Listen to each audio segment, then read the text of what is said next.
तो फ्रेंड्स इससे पहले हम लोगों ने 13 वाला क्वेश्चन को देखा, ठीक है। तो यहाँ पे बात करते हैं हम लोग 14 नंबर क्वेश्चन।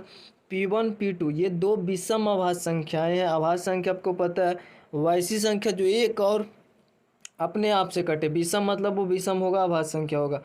इस प्रकार होगी P1 जो होगा बड़ा होगा और P2 छोटा होगा, तब P1 का स्क्वायर और P2 का स्क्वायर माइनस करेंगे तो ये किसके बराबर होगा? सम संख्या होगा, विषम संख्या होगा या एक विषम अभाज्य संख्या होगा, इनमें से कोई नहीं। तो चलिए हम लोग एग्जाम्पल लेके पहले समझ लेते हैं, उसके बाद आप लोग इसको याद रखेंगे।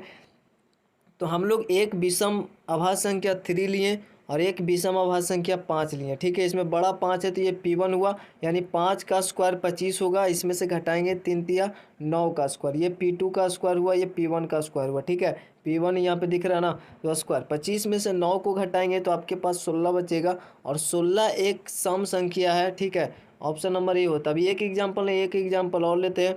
जैसे हमने एक 7 लिया और एक 11 लिया, ठीक है। ये P2 ये P1 होगा चूँकि बड़ा है, ये P2 है। P1 का स्क्वायर यानी 121, उसमें से माइनस करेंगे 7 7 49, 7 का स्क्वायर से। अब 49 को अगर 121 में से घटा दे तो 11 में से 9 गया, 2 बचेगा, और उसके बाद 11 में से 4 जाएगा तो 7 बचेगा, ठीक है। यानी 72। 72 भी देखते हैं तो हम लोग का यहाँ पे एक सम संख्या ही आता है, तो एग्जाम्पल लेके देख सकते हैं। इसका मतलब ये हुआ कि इसका जो आंसर होगा वो ऑप्शन नंबर ए होगा, एक सम संख्या है, ठीक है। आगे वाला क्वेश्चन को देखते हैं, 15 नंबर क्वेश्चन। तो सबसे छोटी अभाज्य संख्या और सबसे छोटी यौगिक या संयुक्त संख्या का मसा है। तो सबसे छोटी अभाज्य संख्या 2 से स्टार्ट होता है, तो सबसे छोटी अभाज्य संख्या 2 हुआ, और सबसे छोटी यौगिक या संयुक्त संख्या उसको बोलते हैं, यानी कि अभाज्य संख्या को छोड़कर। तो 2 से तो आपका अभाज्य संख्या स्टार्ट होता है, 2 और 3, 2 3, उसके बाद हमारा सबसे छोटी यानी 2 3 हमारा क्या लगातार ये अभाज्य संख्या है, और इसके बाद जो हमारा संख्या वो 4 है, जो अभाज्य संख्या नहीं है, मतलब ये हमारा संयुक्त संख्या यौगिक संख्या होगा सबसे छोटा। इसके बाद जो होगा इससे बड़ा होगा, लेकिन सबसे छोटा ये, क्योंकि शुरुआत यही से होता है संयुक्त संख्या क्या। तो ये हमारा सबसे छोटा, यानी 2 और 4 का मासा निकालेंगे, यानी सबसे छोटा अभाज्य संख्या सबसे छोटा यौगिक या संयुक्त संख्या का मासा निकालेंगे। 2 और 4 का मासा यहाँ पे 2 दूनी 4 कट जाता है, ठीक है। तो यही हमारा मासा होगा 2, तो इसका आंसर सी हो जाएगा 2, ठीक है। उसके बाद अगला क्वेश्चन आप देख सकते हैं, ये सी हो जाएगा। यूक्लिड विभाजन प्रमेयिका किसे प्रकलित करने की तकनीक है। अब 10th क्लास में ये पढ़ना है मासा, ठीक है। मासा वही जो अभी बोल रहा था ऊपर, मासा, इसके द्वारा हम निकालते हैं। इसका फार्मूला जो होता है ना, आपको पता होगा, इसके द्वारा हम लोग मासा निकालते हैं। काफ़ी इजी क्वेश्चन है। 17 है कि यदि दो संख्याओं का मासा 1 है तब वह दो संख्याएं क्या होगी। तो इसका ऑप्शन नंबर सी दिख रहा है, सअभाज्य संख्या, ठीक है। सअभाज्य संख्या किसको बोलते हैं? जिसके बीच में सिर्फ एक गुणनखंड हो, एक, उसके अलावा जैसे 3 या 4, इसके बीच में ये 3 को 1 काटेगा और 4 को भी 1 ही काट सकता है। ये 2 4 को काट सकता है लेकिन 3 को नहीं, ठीक है। तो इस प्रकार से 1 है जो दोनों को काटेगा, मतलब इसके बीच का अगर मासा निकालेंगे तो 3 इकाई 3, 1 बचेगा, और फिर एक ऐसे 3 यहाँ पे आ जाएगा, 1 तिया 3 कट जाएगा, यानी 1 हमारा मासा होगा। तो ऐसे जो संख्या सअभाज्य का मासा 1 होगा, तो जिसका मासा 1 होगा वो हमारा सअभाज्य होगा। तो ये 17 नंबर क्वेश्चन भी हो गया। चलिए अब हम लोग देखते हैं नेक्स्ट क्वेश्चन। तो यहाँ पे हमारा देखिए 19 नंबर क्वेश्चन है। दो संख्याओं का मासा और लासा, दो संख्याओं का मासा 5 है और लासा 200 है, तब दो संख्याओं का गुणनफल क्या होगा। तो आप सभी को पता है कि दो संख्याओं का गुणनफल और मासा और लसा का गुणनफल बराबर होता है, ठीक है। तो मासा और लसा का ही गुणनफल जो होगा वो दो संख्याओं का गुणनफल होगा। जिस दो संख्या का ये मासा 5 है और जिस दो संख्याओं का ये लसा 200 है, उस दो संख्याओं का गुणनफल, ठीक है, उस दो संख्याओं का गुणनफल और मासा और लसा का गुणनफल दोनों बराबर होंगे। तो 5 दूनी 10, ये दो संख्या कुछ भी मान सकते हैं, 5 दूनी 10 और यानी 1000 आता है, ठीक है। तो इस दो संख्याओं का भी गुणनफल 1000 ही होगा। तो 1000 ऑप्शन नंबर डी है। उसके बाद बोल रहा है यदि 1 तथा 18 का लसा 36 है और मासा 2 है, तो यहाँ पर ए का ए बराबर होगा किसका। चलिए ए है, ठीक है, और 18 है। इसका यहाँ पर देख लेते, हमको पता है कि ए और गुना 18 करेंगे तो मासा कितना है, लासा 36 है और मासा 2 है, ठीक है। हमें पता है इस दोनों संख्याओं का जो गुणनफल होगा वो भी ये दोनों संख्याओं का गुणनफल दोनों बराबर होगा। तो इस दोनों को करेंगे गुना, तो 36 दूनी 72, और यहाँ पे 18 गुना में इधर आएगा तो भागा में आ जाएगा, ठीक है, और इधर सिर्फ ए बचेगा।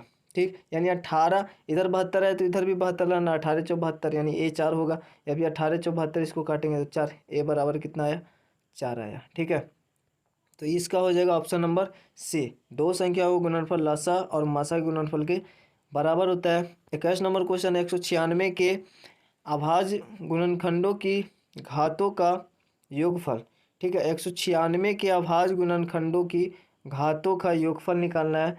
तो देखिए इसमें इसमें सिंपल 196 का अभाज्य गुणनखंड मतलब कि जो हम लोग मासा निकालते हैं, लसा जो निकालते हैं, तो पहले 2 से लगाएंगे तो 9 दूनी 18 और एक बचेगा 8 दूनी 16, तो ऐसे से लंबा हो जाएगा। ठीक है, 2 से तो 4 दूनी 8, 9 दूनी 18, फिर 2 से लगाएंगे, 2 से नहीं लगेगा, 7 से लगाएंगे तो 7 सत्ते 49।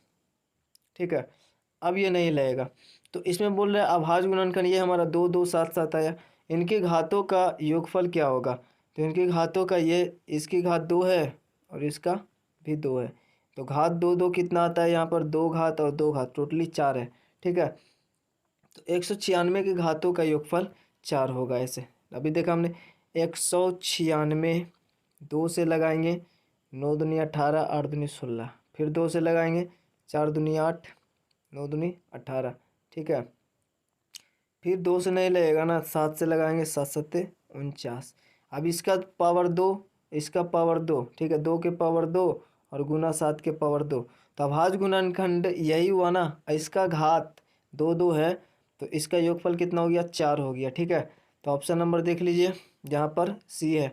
22 नंबर क्वेश्चन, 144 का अभाज्य गुणनखंड में 2 का घात है, तो 144 का देख लेते, 2 का घात कितना है, 144 है, 2 से लगाएंगे 12 दूनी 24, 7 दूनी 14, 72 दूनी होगा। ठीक है, फिर 2 से लगाएंगे 36 दूनी 72, फिर 2 से 18 दूनी 36, फिर 2 से 9 दूनी 18 और फिर 3 से लगेगा, लेकिन यहाँ पे बोल रहा है 2 का घात, तो 2 का घात 2 दूनी 4 आता है। ठीक है, तो 4 ऑप्शन नंबर बी में है, बाकी तो यहाँ पे 3 से लगाएंगे, 3 तिया 9, लेकिन 2 का घात बोल रहा था, 2 कितना बार आता है 4 बार आता है, तो 4 होगा। ठीक है, और 25 नंबर बोल रहा है कि 7 गुना 11 और प्लस इतना का मान क्या होगा, तो देखिए 7 गुना 11 गुना 13 प्लस 13, तो सबसे पहले हमें पता है कि गुना होगा तो 11 सत्ते 77, फिर गुना 13 प्लस 13, फिर भी गुना होगा सबसे पहले, तो 13 सत्ते 91, बाकी हाथ में 9, 13 सत्ते 91 और 9 91 और 9 आपका 100 हो जाएगा। ठीक है, और प्लस में 13, तो 3 और 1 4, 1 का 1 और 10 14, तो इसका जो जोड़ने के बाद जो आया, वैसे यहाँ पे ऑप्शन के अकॉर्डिंग देखें तो इतना बनाने का ज़रूरत नहीं है प्रोसेस। ठीक है, अंत में कितना 4 है, मतलब ये सम है, सम संख्या होगा। एक अभाज्य संख्या है, 1014 अभाज्य संख्या नहीं है।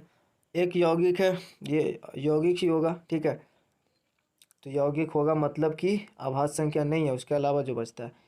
ठीक है, तो ये हमारा यौगिक होगा। वैसे हम लोग लास्ट वाला 3, लास्ट वाला गुना करते 7 इकाई 7 और 7 21, इसका लास्ट वाला और इसका लास्ट वाला 3 1 4 आता, 4 आता तो मतलब समझ जाती है ये यौगिक होगा, विषम तो होगा नहीं और अभाज्य भी नहीं होता। ठीक है, तो वैसे पूरा भी कर देंगे, कोई दिक्कत नहीं है।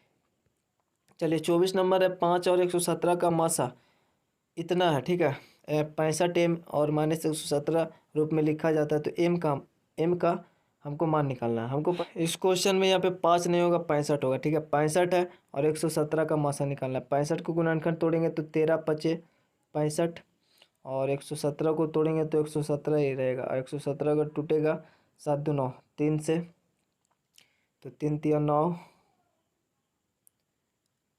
3 तिया 9 और 39 तिया। ठीक है, तो 13 और 9, 9 तिया 27, 9 10 11। ठीक है, 13 और गुना 9 टूटेगा, मतलब ये 3 गुना 3 में और टूटेगा, लेकिन यहाँ पे मिल रहा है हमारा 13, तो 13 इसका मासा हो, एम माइनस 117, इसका मासा आएगा 13। ठीक है, तो 13 आने के बाद 65 एम माइनस 117, ये मासा का रूप है, यानी इसको घटाएंगे तो कितना आएगा 13, तो 117 उधर जाएगा तो 65 और एम बराबर 117 उधर जाएगा तो कितना 130 हो जाएगा। ठीक है, 130, तो एम बराबर 130 और बट्टा में 65, 65 से काटेंगे तो 65 दूनी 130, तो इसका जो आपका आंसर हो जाएगा वो होगा 2। ठीक है, क्योंकि इसका मासा, इसका जो भी मासा है उसको इस फॉर्म में लिख सकते हैं, तो इसका मासा इसके बराबर होगा। वैसे करने के बाद कैलकुलेशन करने के बाद 2 आया। ठीक है, तो अब यहाँ पे देखिए 25 नंबर क्वेश्चन है। सबसे बड़ी संख्या जिससे 17 और 125 में भाग देने पर क्रमशः 8 शेष बचता है तब संख्या क्या होगी। अब यहाँ पे देखिए क्या बोल रहा है कि 70 और 125 में भाग देने पर सबसे बड़ा वह संख्या अपने को ज्ञात करना है, ठीक है, जिससे 70 और 125 में भाग देंगे तो ये क्रमशः जो है वो 8 शेष बच जाएगा, 8 शेष बचना चाहिए। वरना एक ऐसा कॉमन संख्या आपको लेना होगा जो इसको भी काट दे और इसको भी काट दे लेकिन शेषफल 8 बचे। तो ऐसा कंडीशन में मुझे पता है कि यहाँ पे क्या निकालना पड़ेगा, HCF निकालना पड़ेगा। ये 6 क्लास में भी पढ़ना है, आगे पीछे भी पढ़ना है, ठीक है। तो यहाँ पे HCF निकालना पड़ेगा। तो यहाँ पर देखिए ये जो क्वेश्चन है ना, इसका एक कॉमन चीज़ निकालना ये अपने को पता है, लेकिन यहाँ पे क्रमशः यहाँ पे छूट गया है 5, ठीक है। 5 और 8 बचेगा, मतलब 70 में 5 बचना चाहिए और 125 में 8 शेषफल बचना चाहिए, ठीक है। तो हमें एक ऐसा कॉमन संख्या निकालना होगा जिससे भागा देने पर 70 में 5 और इसमें 108 बचना चाहिए शेषफल। तो हमें क्या करना होगा, अगर हम लोग डायरेक्टली इसका HCF निकालेंगे तो दोनों के पूरा पूरी काट देगा, लेकिन अपने को यहाँ पे 5 इसमें से बचाना है, 8 इसमें से बचाना है, ठीक है। यहाँ पे क्वेश्चन को आप देख लीजिएगा, यहाँ पे 5 होगा, 5 और 8, ठीक है, शेष बचना चाहिए। तो अपने को 70 में से 5 घटाना है, इसलिए सबसे पहले 5 को घटा देंगे तो ये बचा 65 और 125 है, इसमें से 8 बचाना है, इसको घटाएंगे तो बचेगा 117। अब हम लोग 65 और 117 का HCF निकालेंगे, क्योंकि अब हम लोग जब इसका 65 और 170 का HCF निकालेंगे तो ये 65 और 117 को पूरा पूरी काट देगा, लेकिन एक्चुअली में ये 70 था, 125 था। तो अगर इसका HCF से 170 और 125 में भागा देंगे तो इसमें 5 बच जाएगा और इसमें 8 बच जाएगा। जैसे 65 बचा, 65 का गुणनखंड अगर देखें तो 13 पचे 65 होता है, ठीक है।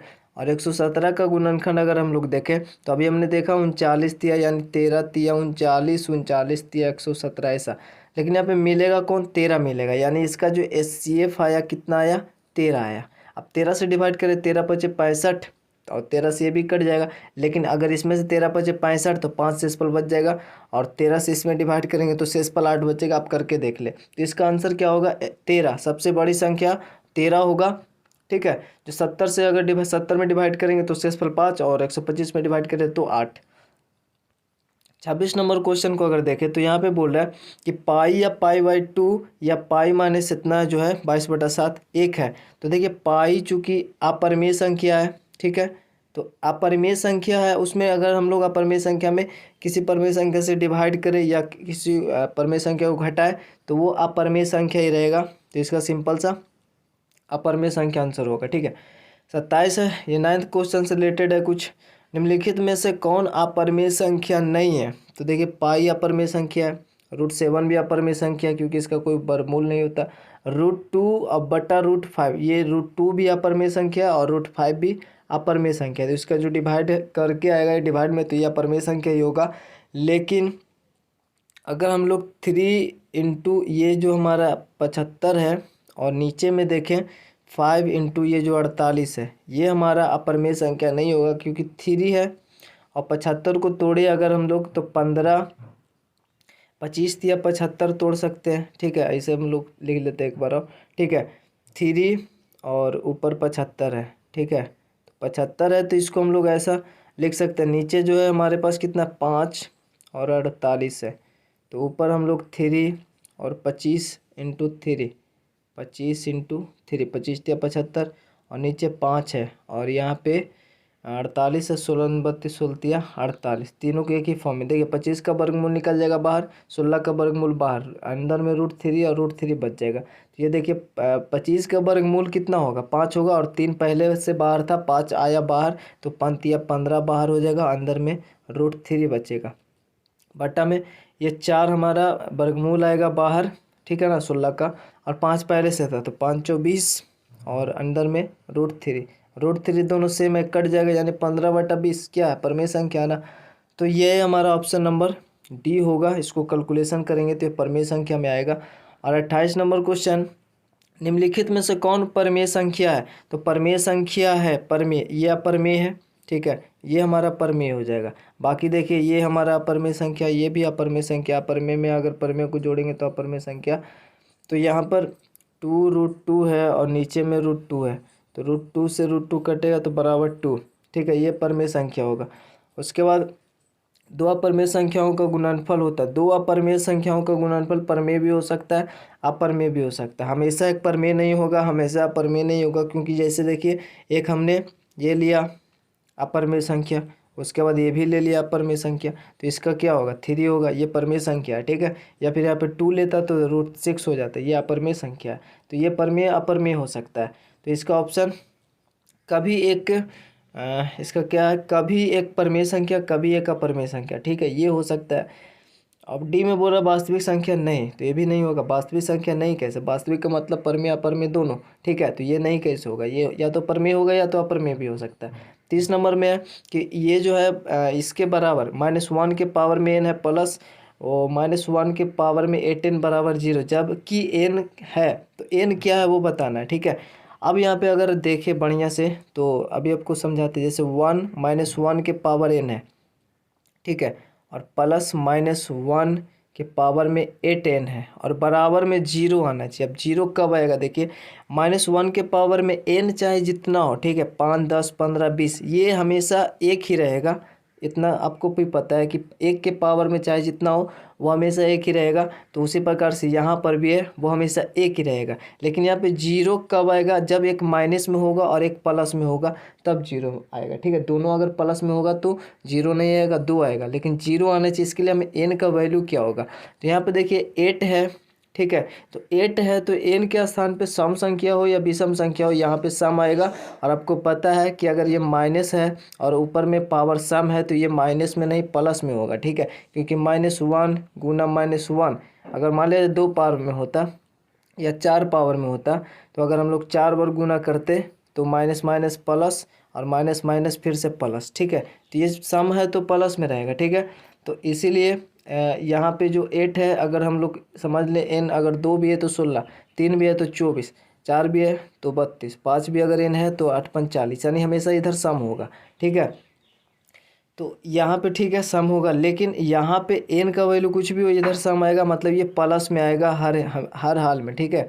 एक जो भी आएगा यहाँ पर प्लस में आएगा एक, ठीक है। और उसके बाद ये प्लस है तो प्लस, उसके बाद इधर n का वैल्यू क्या होगा। अब ऑप्शन देखें, n का वैल्यू इधर क्या होगा, सम तो हो नहीं सकता, क्योंकि अगर सम होगा तो ये भी प्लस में आ जाएगा और प्लस में आ जाएगा तब वैल्यू क्या हो जाएगा 2 हो जाएगा, आपको भी पता है। तो n का वैल्यू सम नहीं होगा, ये कंफर्म है। इसका मतलब विषम होगा, विषम जब होगा जैसे 3 होगा तो ये माइनस में आ जाएगा, ठीक है, माइनस माइनस क्या होगा यहाँ पे 0 हो जाएगा। तो यहाँ पे विषम में होगा ऑप्शन, आप देख सकते हैं यहाँ पर एक धनात्मक पूर्णांक, विषम प्रकृत संख्या, सम प्रकृत संख्या, ऋणात्मक पूर्णांक। तो ऊपर में जो संख्या होगा वो विषम प्रकृत संख्या होगा, ठीक है, विषम, वो 1 भी हो सकता है 2 भी 3 हो सकता है, तो n बराबर विषम प्रकृत संख्या होगा, तो ये ऑप्शन नंबर बी, ठीक है।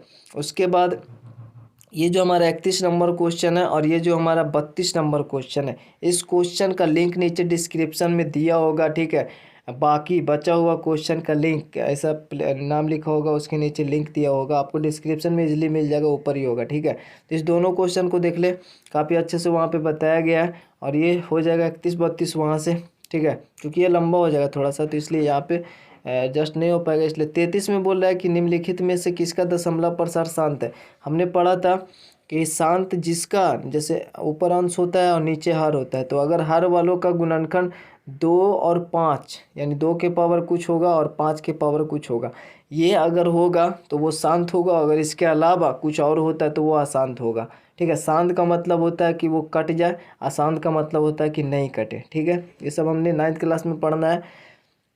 तो अब इसको देखिए, इसमें कौन सा आंसर होगा, दशमलव प्रसार शांत होना चाहिए, शांत होना चाहिए। इसमें 10 है मतलब इसमें 5 है, तो ये शांत हो सकता है क्या, जैसे 210 इसका गुणनखंड हम लोग निकालेंगे तो 2 से यहाँ पर इसके अलावा भी ये 2 से काटेंगे तो 21 से 210 है तो 105, ठीक है।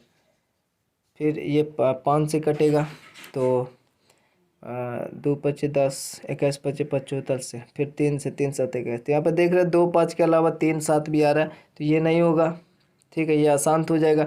उसी प्रकार 343 को भी तोड़िएगा तो इसमें भी वही होगा। अब 1600 को देखें तो 1600 को अगर हम तोड़े तो यहाँ पे 16 को ही तोड़े सिर्फ अगर, तो पता चल जाएगा जैसे 4 2 से 8 दूनी 16, 2 से 4 दूनी 8, फिर 2 से 2 दूनी 4। तो इस प्रकार से ये आता है, ठीक है। ये 2 2 खाली आता है इसमें, तो ये हमारा हो जाएगा, क्योंकि 2 और 5 अगर है तो ठीक है, उसके अलावा कुछ आएगा तो वो अशांत होगा। यहाँ पे इसका गुणनखंड जो है नीचे वाले का वो 2 आ रहा है, तो ये हमारा शांत होगा। बाकी सब आप करके देख लें, यहाँ पे इसका गुणनखंड, इसका गुणनखंड 2 5 के अलावा कुछ आएगा। 34 नंबर क्वेश्चन, निम्नलिखित में से किसका दशमलव प्रसार अशांत है? तो वही यहाँ पर देखिए 2 5 के अलावा यहाँ पे 7 है, तो इसका अशांत होगा। यहाँ पे 2 ही 5 है, 2 5 है बस, तो ये शांत होगा। 512 को तोड़ेंगे तो देखते हैं, 20 को तोड़ेंगे तो 4 5 20, और 4 को तोड़ेंगे 2 दूनी 4, तो 2 2 2 5 आएगा सिर्फ इसमें, तो ये भी शांत है और ये भी शांत है। बचा ये दोनों, ठीक है। अब ये दोनों में ये तो क्लियर है ना कि यहाँ पे 2 5 के अलावा 7 है, तो ये अशांत होगा। तो ऑप्शन नंबर ए मार देंगे भाई। इससे 512 को अगर तोड़े तो 2 से पहले कटेगा, ठीक है। 2 दूनी 4, 6 दूनी 12, ठीक है।